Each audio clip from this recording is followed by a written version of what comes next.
محبت عنایت کروں گا، انہی کی بدولت مختلف قبائل غیر مجتمع خواہشوں اور اختلاف رکھنے والے دلوں میں الفت پیدا کروں گا، اور ان کی امت کو تمام امتوں سے بہتر کروں گا۔ ایک اور حدیث شریف میں توریت شریف سے حضور صلی اللہ تعالیٰ علیہ وآلہ وسلم کے یہ اوصاف منقول ہیں: میرے بندے احمد مختار، ان کی جائے ولادت مکہ مکرمہ اور جائے ہجرت مدینہ طیبہ ہے، ان کی امت ہر حال میں اللہ تعالیٰ کی کثیر حمد کرنے والی ہے۔ حضرت علامہ مفتی نعیم الدین مراد آبادی رحمۃ اللہ تعالیٰ علیہ فرماتے ہیں، اہل کتاب ہر زمانے میں اپنی کتابوں میں تراش خراش کرتے رہے، اور ان کی بڑی کوشش اس پر مسلط رہی کہ حضور صلی اللہ تعالیٰ علیہ وآلہ وسلم کا ذکر اپنی کتابوں میں نام کو نہ چھوڑیں۔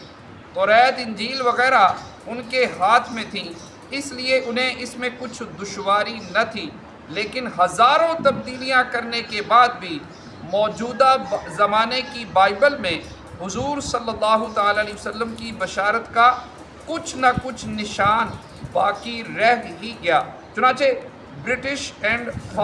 فورن بائبل سوسائٹی لاہور 1931 کی چھپی ہوئی بائبل میں یوحنا کی انجیل کے باب 14 کی 16ویں آیت میں ہے، اور میں باپ سے درخواست کروں گا تو وہ تمہیں دوسرا مددگار بخشے گا کہ ابد تک تمہارے ساتھ رہے۔ لفظ مددگار پر حاشیہ ہے، اس میں اس کے معنی وکیل یا شفیع لکھے ہیں۔ تو اب حضرت عیسیٰ علیہ السلام کے بعد ایسا آنے والا جو شفیع ہو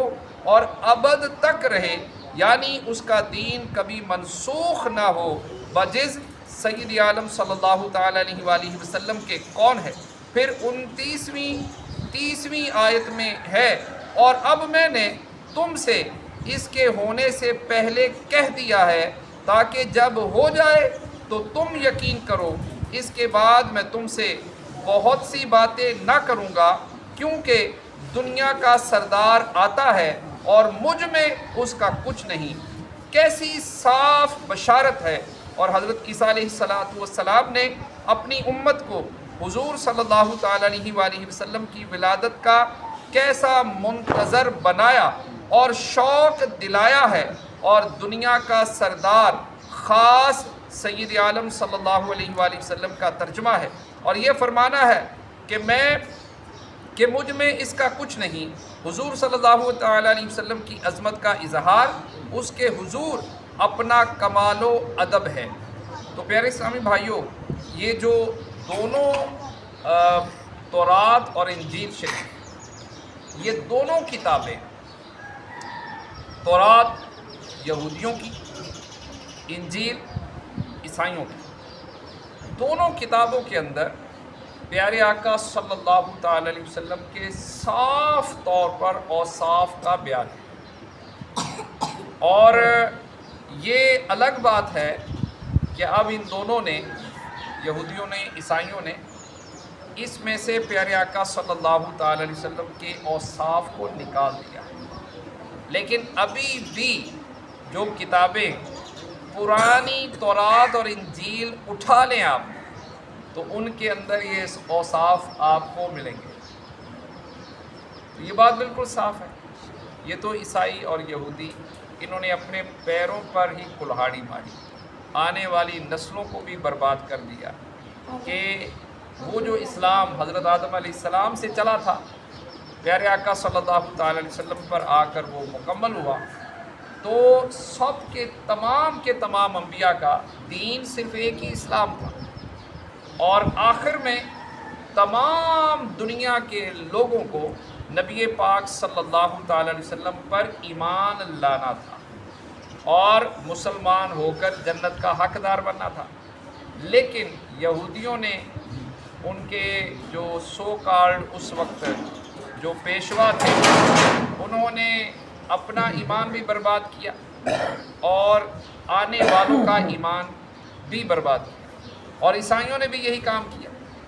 کہ اپنا بھی ایمان برباد کیا اور آنے والوں کا ایمان بھی برباد کیا۔ تو لیکن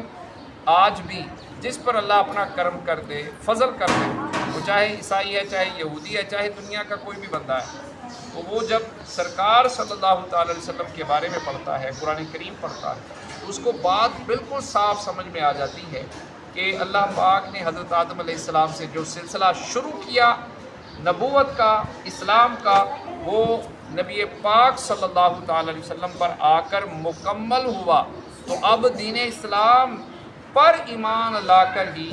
نجات حاصل کی جا سکتی ہے۔ تو اللہ رب العزت کی بارگاہ میں دعا ہے جو ہم نے آج اس آیت مبارکہ میں پڑھا سنا، ہمیں عمل کی توفیق عطا فرمائے، آمین بجاہ خالق۔